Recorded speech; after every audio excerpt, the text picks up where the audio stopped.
Assalamualaikum warahmatullahi wabarakatuh. Kami dari kelompok 1 IF20G Universitas Buana Perjuangan Karawang. Di sini kami akan menjelaskan tentang materi struktur dasar dari sistem operasi. Yang dimana di sini saya akan memperkenalkan terlebih dahulu anggota kelompok saya. Yang dimana yang pertama ada Andri Maulana, yang kedua ada Fadila Fatmadika, dan yang terakhir ada saya sendiri yaitu Muhammad Fahrul Ramadan. Ya, sebelumnya kita akan masuk ke materi terlebih dahulu yang akan dijelaskan pertama-tama oleh saya. Baik, sistem operasi. Sebelum kita memasuki materi ini, yang pastinya kita akan membahas mengenai struktur dasar dan dari sistem operasi tersebut. Tentu kita harus memahami terlebih dahulu apa itu yang dimaksud dengan sistem operasi. Kita harus memahami terlebih dahulu definisinya dari sistem operasi. Jadi, definisi dari sistem operasi secara umum yaitu sistem operasi adalah merupakan software pada lapisan pertama yang ditempatkan pada memori komputer pada saat komputer dinyalakan. Sedangkan software-software lainnya dijalankan setelah sistem operasi berjalan. Dan sistem operasi melakukan layanan inti umum untuk software-software itu, yang dimana layanan inti umum tersebut seperti akses ke disk, manajemen memori, scheduling teks, dan juga antarmuka user. Sistem operasi sebagai resource manager.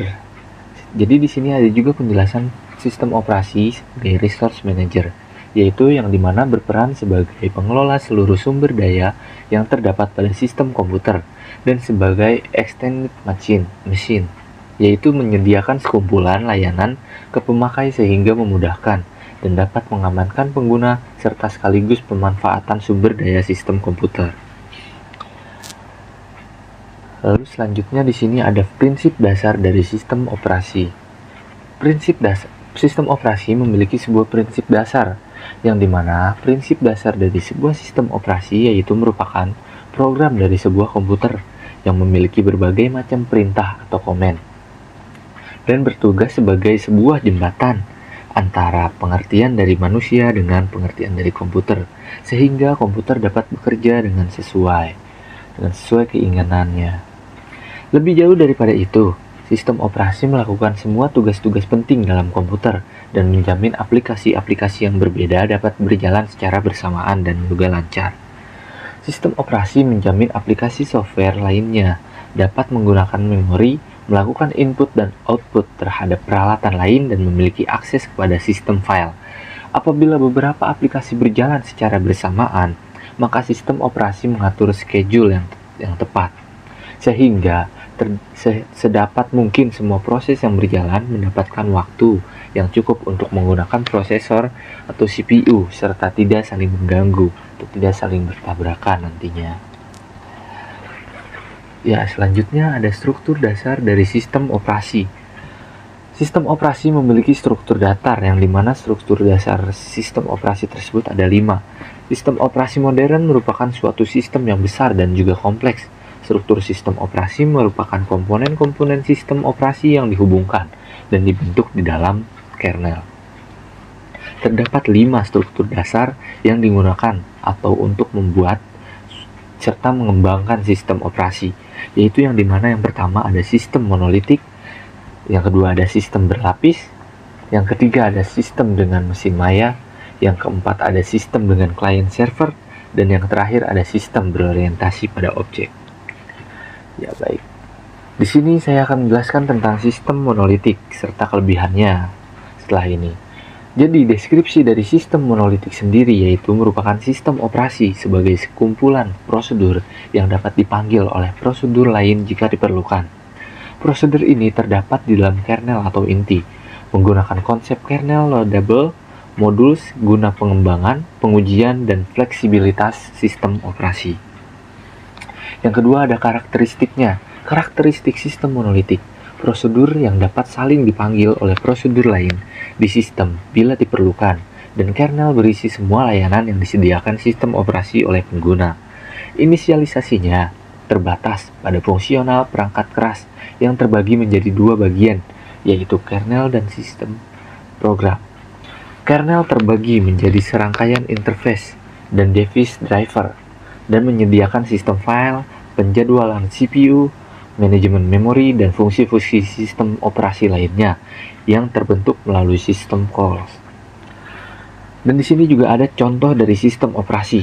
Ada dua, yaitu yang pertama MS-DOS merupakan sistem operasi yang menyediakan fungsional dalam ruang yang sedikit sehingga tidak dibagi menjadi beberapa modul. Yang kedua ada UNIX menggunakan struktur monolitik di mana prosedur dapat saling dipanggil oleh prosedur lain dalam sistem bila diperlukan, dan kernel berisi semua layanan yang disediakan sistem operasi untuk penggunaannya, untuk user atau pengguna. Lalu selanjutnya ada keuntungan atau kekurangan, keuntungan dan kelebihan monolitik. Keuntungannya di sini hanya ada satu, yang dimana yang diketahui salah satunya yaitu layanan dapat dilakukan sangat cepat karena terdapat di satu ruang alamat saja. Jadi perjalanannya sangat cepat karena terdapat dari satu ruang alamat saja. Lalu kerugiannya di sini ada 4, yang dimana yang pertama pengujian dan penghilangan kesalahan sulit karena tidak dapat dipisahkan dan lokalisasi.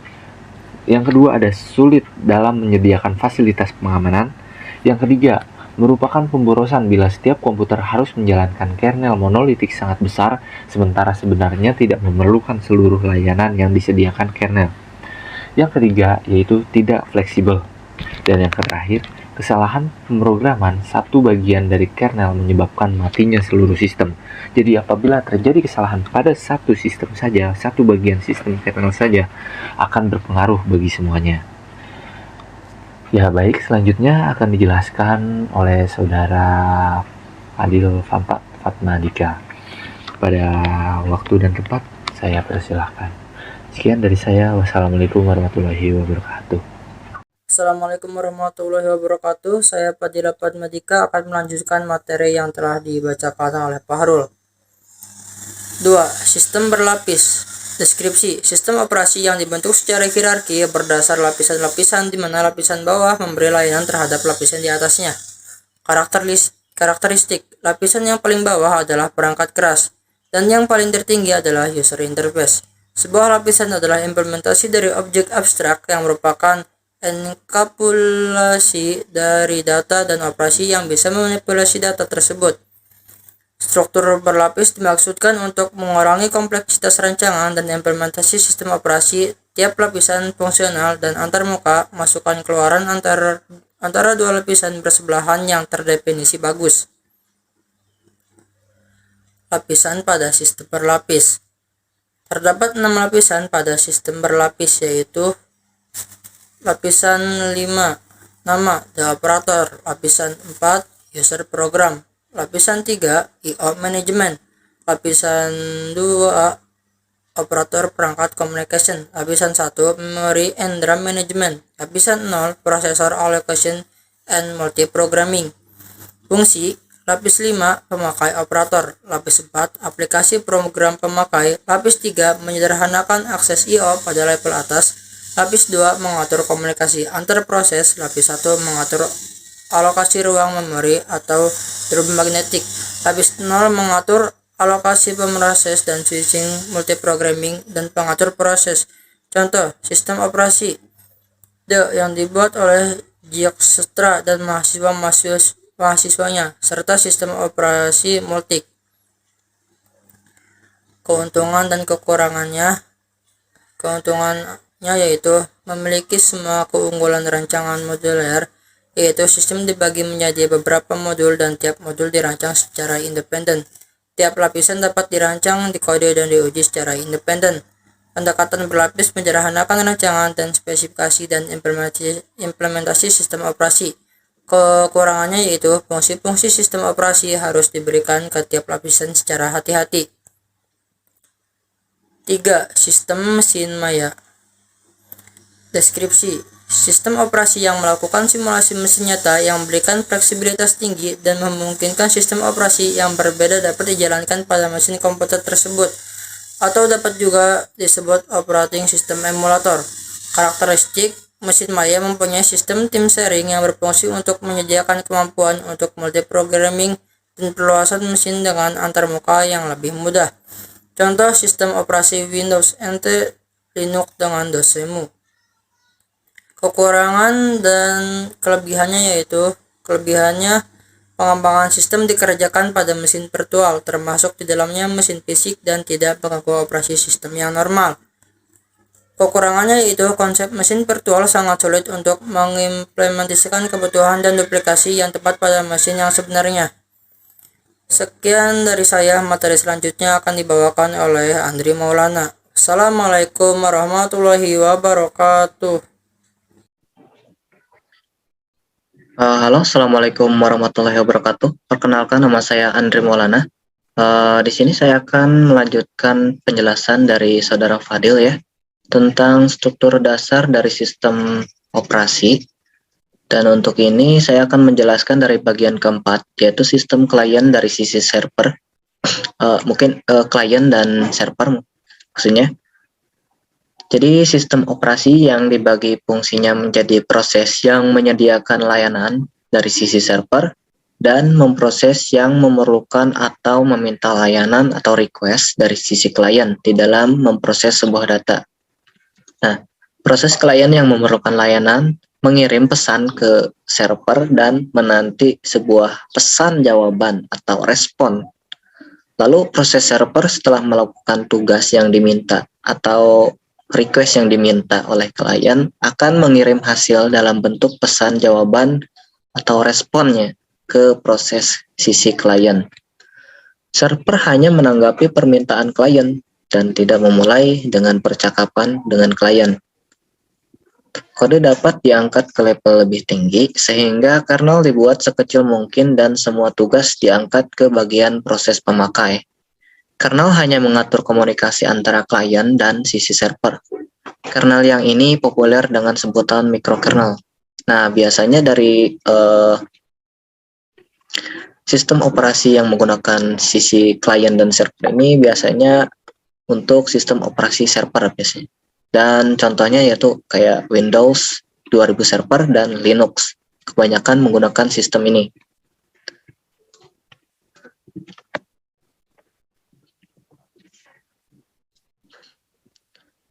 Lalu untuk keuntungan dan kekurangannya, yaitu untuk keuntungannya kemampuannya diatasi untuk digunakan dalam distribusi sistem. Lalu untuk kekurangannya yaitu layanan dilakukan lambat karena harus melakukan pertukaran pesan. Jadi misalkan si klien mengirim sebuah request atau permintaan, nanti akan diproses terlebih dahulu oleh sebuah server atau dari sisi server. Lalu ketika sudah diproses oleh server, maka akan dikembalikan lagi ke klien. Jadi akan terus mengulang-ulang pertukaran sebuah pesan seperti itu. Lalu pertukaran pesan dapat menjadi bottleneck. Maksudnya yaitu ketika misalkan ada penumpukan sebuah request atau penumpukan permintaan dari sisi klien, sedangkan sisi server tersebut memorinya kecil. Jadi tidak bisa menampung request-request tersebut sehingga terjadilah bottleneck atau ketidakseimbangan antara request dari klien dan proses dari sisi server tersebut.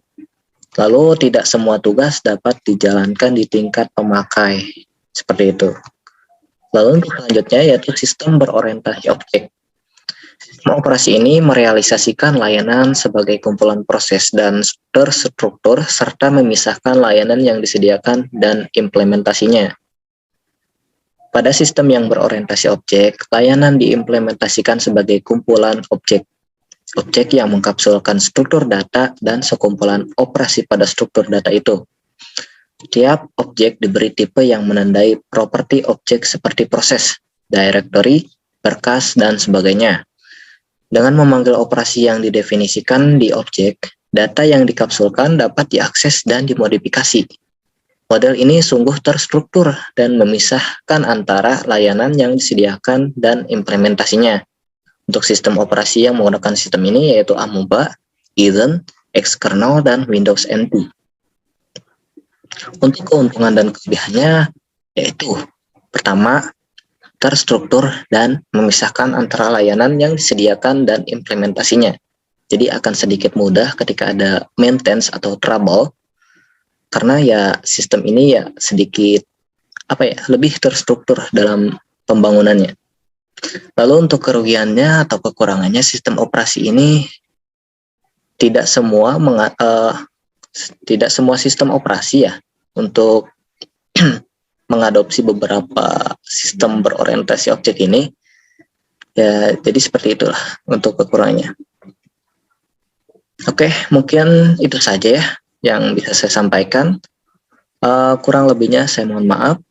Sekian, wassalamualaikum warahmatullahi wabarakatuh.